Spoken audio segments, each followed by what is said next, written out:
Hello, মা, তুমি আমায় ভালোবাসো না? কি বলছো তুমি? কেন? আমি তো তোমার মেয়ে। তোমার বোধহয় ভুল হচ্ছে। আমি তোমার মা নই, তুমি রং নাম্বারে ফোন করেছো। আমার নয় মা, ভুল তোমার হচ্ছে।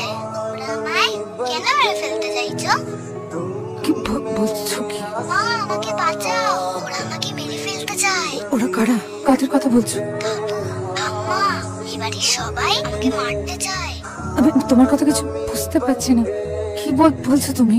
কি চাও বলো তো? এই বাড়ির সবাই তোমায় মিথ্যে কথা বলছে, তোমায় ভুল বোঝাচ্ছে। তুমি একটা কাজ করো, অন্য একজন ডাক্তার দেখাও, তাহলেই জানতে পারবে আসল সত্যিটা। কি বলছো তুমি? কি চাও? কে তুমি? শোনো,